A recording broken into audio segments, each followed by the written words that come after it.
يا طالبا جنات عدن إنها قد زينت بالروح والريحان. وحد لربك إن أردت دخولها، واصدح ورتل آي ذا القرآن. والبر بالأبوين يوجب جنة، والوصل بالأرحام والجيران. أما الصلاة فهي نهر دائم يقضي على الآثام والأدران.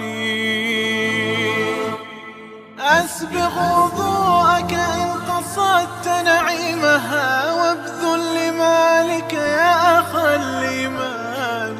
واسأل إله الكون أن تحظى بها، ما خاب من يرجو رضا الرحمن.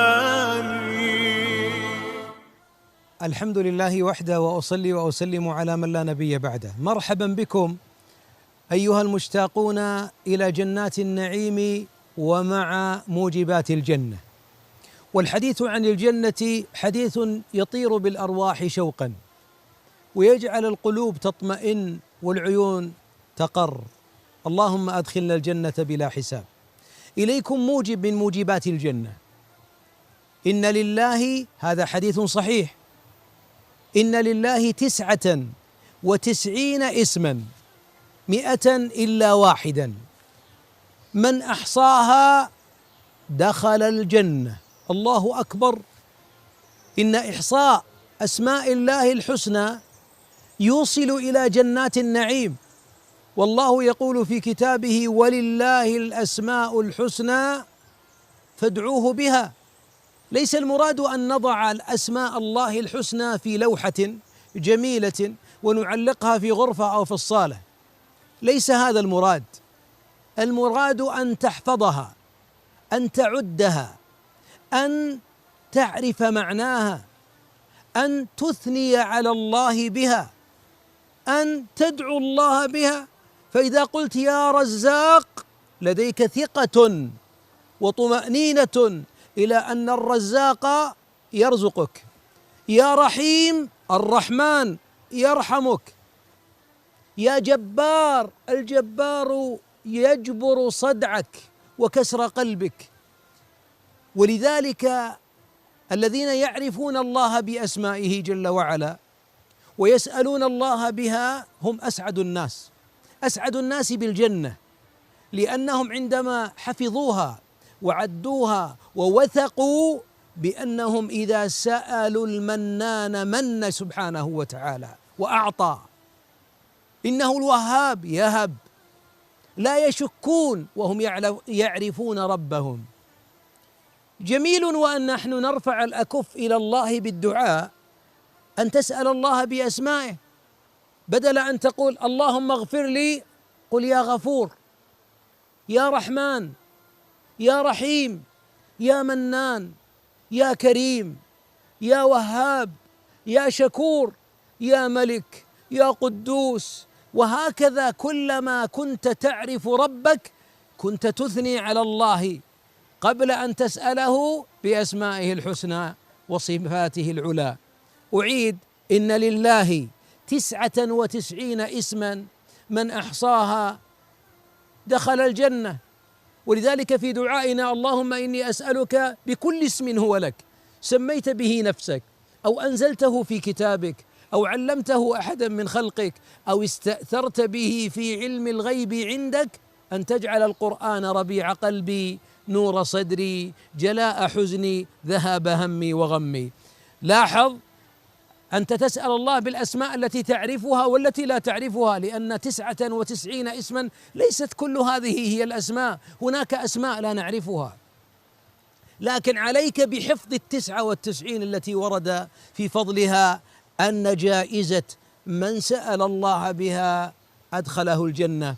ألسنا نعجل في الدعاء؟ ألسنا نعجل فورا نرفع الأكف: أدخلني الجنة، أطعمني، أرزقني، نجحني. حنانيك رويدا أيها المؤمن، اسأل الله بأسمائه، ولن تسأله حتى تعرف معناها، ولن تعرف معناها حتى تثق بعد بالله أن الله يعطي سبحانه. اللهم يا ربي ارزقنا يا كريم لذة معرفتك ولذة مناجاتك، وإلى موجب من موجبات الجنة قادم، فإلى هناك.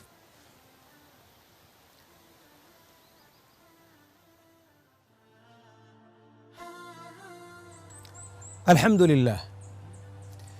يا حبذا الجنة، عندما نتحدث عن الجنة الصدور تنشرح، بل والله إن الإنسان في ذكر الجنة يعيش في الجنة، لأننا في الدنيا طبعت هذه الدار على كدر. من موجبات الجنة، من أسباب دخولها، أن يكون لك رفقة جميلة مع القرآن. من السعداء أولئك الذين يرتقون في الدنيا في درج الجنة. وهل هناك إنسان في الحياة يرتقي في أعالي الجنان وهو لا زال في الفانية لم يصل إلى الباقية؟ يقول صلى الله عليه وسلم: يقال لصاحب القرآن أي يوم القيامة: اقرأ وارتقي ورتل كما كنت ترتل في الدنيا، فإن منزلتك عند آخر آية تقرأها. الله أكبر. هنيئا لأهل القرآن، هنيئا لهم يوم أن يأتي القرآن شافعا لهم يوم القيامة فيشفع ويشفع. أتدري ماذا يقول القرآن يوم القيامة للرحمن جل وعلا شافعا لأهله الذين عاشوا الليل يقرؤونه، كانوا قليلا من الليل ما يهجعون، كانوا يرتلون القرآن ترتيلا. يقول القرآن لصاحب القرآن يوم القيامة لربه شافعا: يا ربي حله، فيلبس تاج الكرامة، فيقال أي يقول القرآن: يا رب زده، أي هذا التاج ضع له مع التاج حلة. قال: فيلبس أي حلة الكرامة.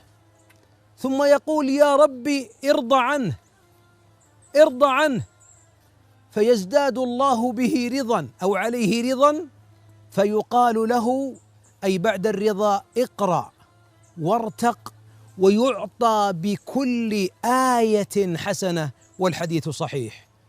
الله أكبر.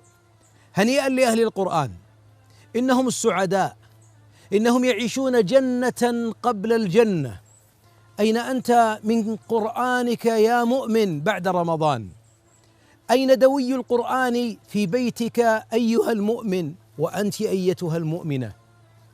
إن من أسباب دخول الجنة قراءة القرآن والعمل بالقرآن، ولذلك بشرنا عليه الصلاة والسلام أن صاحب القرآن مع السفرة يوم القيامة.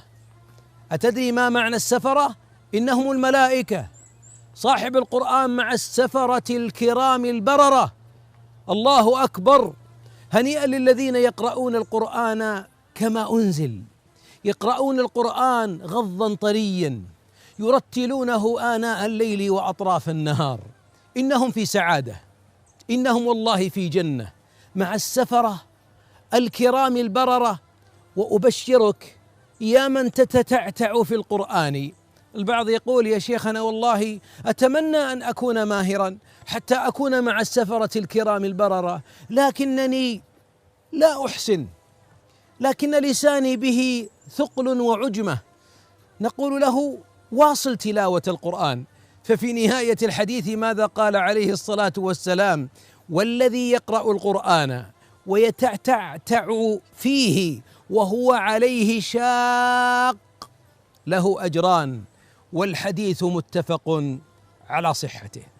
فعودوا يا أهل القرآن إلى القرآن، ورتلوه آناء الليل وأطراف النهار، وارتقوا به، فإن من موجبات الجنة تلاوة القرآن والعمل به. أسأل الله جل وعلا أن نكون من أهل القرآن. يا طالبا جنة عدن إنها قد زينت بالروح والريحان، وحد لربك إن أردت دخولها، واصدح ورتل أي ذا